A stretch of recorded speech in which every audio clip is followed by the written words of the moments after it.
नमस्कार, अनसुनी आवाज़ में आप सभी का स्वागत है। आज 2 अक्टूबर है गांधी जयंती और गांधी जयंती के अवसर पर हम लोग आज के कार्यक्रम की शुरुआत करते हैं गांधी जी के प्रिय भजन वैष्णव जन से। वैष्णव जन तो तेने कहिए जे पीर पराई जाने रे।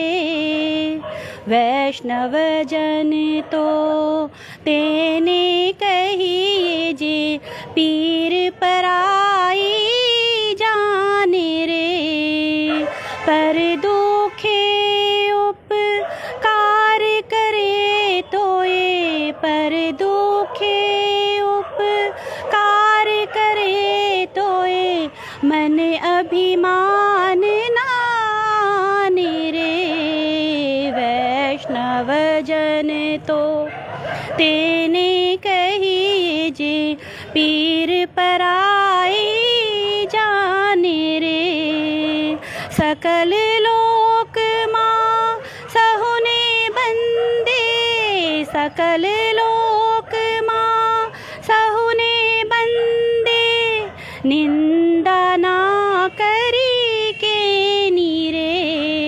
वाछ काछ मन नीछल राखे, वाछ काछ मन नीछल राखे धन धन जननी के नीरे। वैष्णव जन तो तेने कहिए जे पीर पराई जाने रे।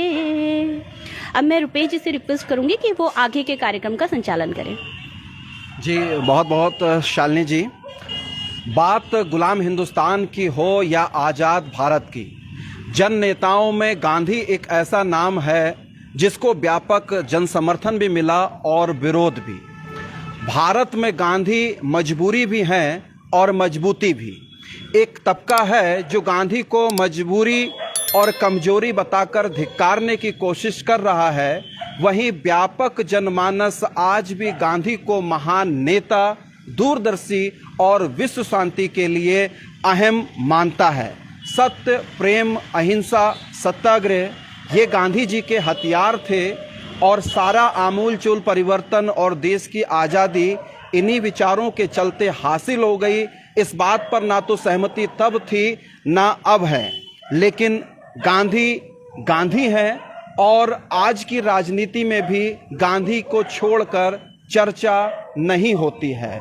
गांधी बाजारवाद, उपभोक्तावादी संस्कृति और मशीनी सभ्यता की खिलाफत करते थे, लेकिन उन्होंने कभी सीधे तौर पर पूंजीवाद का विरोध नहीं किया और ना ही उन्होंने समाजवाद का समर्थन किया।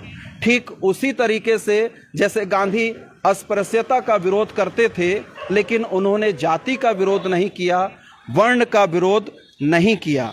गांधी के बहुत सारे आयाम हैं और तब जब गांधी को नकारते हुए और उनके हत्यारों को कहीं स्थापित करने की कोशिश एक विशेष विचारधारा के द्वारा कहीं ना कहीं सुगबुगाहट हो रही है, तब गांधी के पूरे व्यक्तित्व को और उनके सिद्धांतों को जानना हर नागरिक के लिए, हर भारतीय के लिए बहुत जरूरी है। आज 2 अक्टूबर का दिन है, गांधी जयंती है, शास्त्री जयंती है। अनसुनी आवाज के माध्यम से हम सादर नमन करते हैं उनको।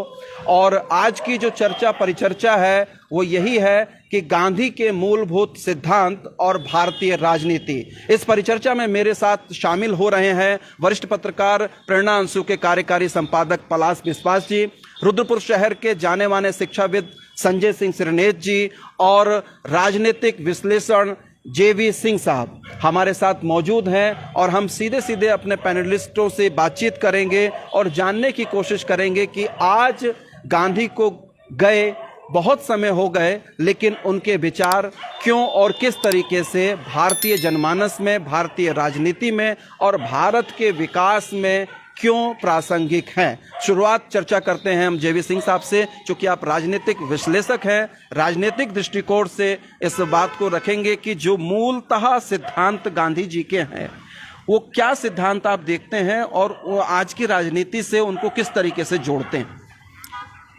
जी।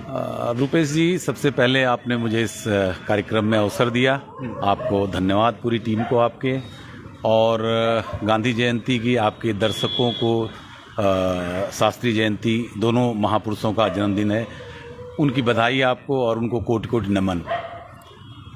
जी। जैसा इस कार्यक्रम की शुरुआत मैडम ने भजन से शुरू करी थी, तो उस भजन की एक लाइन जो है कि जो दूसरे की पीर नहीं समझ सकते, पीड़ा नहीं समझ सकते, जी, वो क्या समझेंगे। ये गांधी का मूल दर्शन यहीं से मैंने उठाया। तो आपने जब गांधी का विस्तृत चर्चा की, उसमें से एक शब्द मुझे मिला कि गांधी मजबूरी भी है, मजबूती भी है। मेरा विचार है कि गांधी जी जिस तरह की विचारधारा के थे, वो मजबूरी को भी मजबूती बना लेते हैं। आप ऐसे समझें कि जब समाज या आज की राजनीति वर्तमान की जब असहाय सी हो जाती है, उसको कोई रास्ता नहीं दिखाई देता है, मजबूरी खड़ी हो जाती है, दौड़ भाग, हिंसा, बाजारवाद, हर चीज से जब भागते तो लगता है गांधी हमारी मजबूरी, आखिर हम क्यों ना उस मजबूरी को यहाँ प्रयोग करें। नहीं, सीधे सीधे ये जो भारतीय जनमानस में आप देखते होंगे, आम आदमी भी कह रहा होता है, कभी दिक्कत में है, परेशानी में, संकट में है, बोले मजबूरी का नाम महात्मा गांधी। हाँ, मैंने इस तरीके के जो मुहावरे हैं, इस तरीके की चीजें समाज में जो पैदा कर दी जाती हैं, आखिर ये चीजें कहाँ से आती हैं? एक तरफ हम उस व्यक्तित्व को राष्ट्रपिता की नजर से देखते हैं, और दूसरी तरफ उसके बारे में इस तरीके की जो है अनर्गल बयानबाजी और समाज में बहुत व्यापक तौर पर चलती हैं। तो दोनों ही चीजें गांधी को लेकर, जैसे मैंने कहा कि विरोध और समर्थन, ये दोनों बहुत व्यापक रहा है। ऐसे में उनके जो दर्शन हैं, उनकी जो चीजें हैं, उनके मूलभूत सिद्धांत हैं, वो क्या उपयोगी सिद्धांत हो सकते हैं इस समय? नहीं, आपकी बात सही है कि उसको व्यंग में कहा जाता है। मैंने गांधी जी के दर्शन के अनुसार कहा, आप मजबूरी कहो, लेकिन वो मजबूरी है आपकी। आपकी मजबूरी राष्ट्र की राजनीति की नहीं, विश्व की राजनीति की मजबूरी है वो।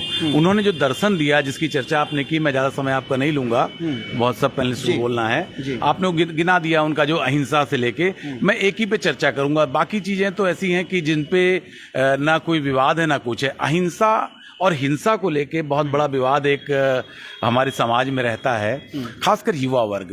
तो रुपेश जी, जैसे आपने कहा कि हम उनके ऊपर व्यंग करते हैं और हम राष्ट्रपिता के ऊपर करते हैं, लेकिन गांधी जी का ये सोचना नहीं था। गांधी जी का सोचना था चर्चा विस्तृत रूप से होनी चाहिए। वो जैसे कहते थे कि आप किसी पापी से घृणा मत करिए, उसके पाप से घृणा करिए। पाप से घृणा करिए। इस तरीके की बहुत सारी चीजें हैं। संजय सर, एक और बात वो कहते हैं कि अगर आपके एक गाल पर, वो उनके दर्शन से, उनके विचार से चीजें जुड़ती हैं कि कोई एक गाल पर आपके तमाचा मारता है तो आप दूसरा गाल उसकी ओर को बढ़ा दीजिए। आज के संदर्भ में ये बात कहां तक सही साबित होती है, जबकि हर देश दूसरे देश पर जो है बिल्कुल बंदूक के ताने खड़ा है? स्थितियां बहुत जटिल हैं। ऐसी जटिल परिस्थितियों में गांधी का ये विचार कितना सहमत हो सकते हैं आप इससे? गांधी जी जब ये कहते हैं कि अगर हम एक गाल पर कोई तमाचा मारे तो दूसरा गाल उसकी तरफ कर देना चाहिए, ये एक अतिवादी बिंदु रहा है। और इसकी गहराई में जाएंगे तो आपको कई एक मनोवैज्ञानिक पहलू मिलेगा। इसका मैं एक उदाहरण इस तरह से देता हूँ। मान लीजिए आप सड़क पर चल रहे हैं और किसी से टकरा जाते हैं तो उससे आप गाली गलौज करते हैं, मारपीट करते हैं, इसलिए करते हैं कि वह प्रतिक्रिया व्यक्त करे। जब वह प्रतिक्रिया व्यक्त करना बंद कर देगा, जैसे पत्थर से चोट लगी, आपको ठोकर लगी, तो पत्थर को गाली नहीं देते आप, उसको गाली देते हैं जो प्रतिक्रिया व्यक्त करता है। ऐसी स्थिति पर गांधी का मूल सिद्धांत दुख पर आधारित था, कि दुख सहन करने की क्षमता पर आधारित था। इसके 4 पहलू थे। ये बोधिसत्व के आदर्श पर भी आधारित था, यह जो है इस्लाम के जो है वो शहादत पे भी आधारित था, ये हिंदुओं के तपस्या पे भी आधारित था। ऐसी स्थिति में उनका जो मूल बिंदु था वो ये था कि अगर एक गाल पे तमाचा मार दिया गया है तो ऐसी स्थिति पर सामने वाले के सामने दूसरा गाल दे करके अगर हम वह तमाचा मारता है तो हम दुख सहन करने की क्षमता को बढ़ाएं, जिससे उसके अंदर जो क्रोध है, जो हिंसा की भावना है, वो उसके हृदय से आई है। समाज के अंदर जो परिवर्तन है वो हृदय की भावना से है। उसके अंदर हृदय परिवर्तन होगा और हृदय परिवर्तन के बाद वह उसमें अपने में अंतर लाएगा और उस स्थिति पर सामने वाला भी अच्छे विचारों से जुड़ जाएगा। इस सिद्धांत के आधार पर इस मनोवैज्ञानिक पहलू को ध्यान दें तो इसका महत्वपूर्ण स्थान है। जी, साध्य और साधन की बात पलाश जी है, जैसा कि संजय सर ने भी कहा कि हृदय परिवर्तन की जो बात है, तो गांधी जी की जो राजनीति है वो कहां से शुरू होती है? कौन सा दर्शन उसके पीछे काम कर रहा होता है और वो भारतीय राजनीति में तब और अब कहाँ आकर टिकता है? रुपेश जी, सबसे बड़ी बात है गांधी की विचारधारा कोई नहीं है। जैसे मार्क्स की विचार है, माओ की विचार है, जो भी समाजवादी विचारधारा है, गांधी अपने आप में कोई विचारधारा नहीं है। गांधी जी खुद कहा करते थे कि मेरी कोई विचारधारा नहीं है। लेकिन एक पद्धति तो है। मेरी बात पूरी करने दीजिए। ना उनका कोई दर्शन है, आइडियोलॉजी है। गांधी की एक राजनीति थी और उनके राजनीतिक कार्यक्रम थे और उनकी राजनीति करने का एक विशिष्ट तरीका था। तो इसको समझने के लिए ये समझना पड़ेगा कि गांधी जी एक धार्मिक व्यक्ति थे, आस्तिक व्यक्ति थे, जो वर्ण व्यवस्था में विश्वास करते थे, जो मनुस्मृति का विरोध नहीं करते थे, और इसके अलावा वो उनकी जितने कार्यक्रम वो धर्म और नैतिकता के सिद्धांत से जुड़े हुए थे। जैसे सत्य, प्रेम और अहिंसा, वो कहा करते थे सत्य ही ईश्वर है जी, है ना। तो सत्य ही ईश्वर है। फिर ये कहा करते थे साधन और साध्य की बात, कि जो आपका लक्ष्य है अगर वह पवित्र है तो उसके साधन भी पवित्र होने चाहिए। तो यही कारण है कि जो क्रांतिकारी आंदोलन है और जिन शहीदों ने शहादतें दी, उनके पक्ष में गांधी कभी नहीं बोले। और यही कारण है जब असहयोग आंदोलन के दौरान चौरी चौरा में हिंसा हो गई तो उन्होंने अपना आंदोलन वापस लिया। तो विज्ञान विरोधी, चिंतन विरोधी और प्रगतिशील विरोधी कोई चिंतन मंथन, कोई राजनीति नहीं होनी चाहिए। गांधी अभी भी बहुत व्यापक हैं और बहुत ही अनसुलझे भी हैं। उनको सुलझाना और समझना निश्चित तौर पर एक टेढ़ी खीर है। और जाते जाते यही है कि शांति का अपना कोई रास्ता नहीं होता, शांति सिर्फ शांति होती है। गांधी का ये मूल मंतव्य था और इसी को लेकर वो जिंदगी भर लड़ते रहे, संघर्ष करते रहे। उनको जयंती पर सादर सशत नमन। आप लोगों ने अपना सहयोग दिया, बहुत बहुत शुक्रिया, बहुत बहुत धन्यवाद।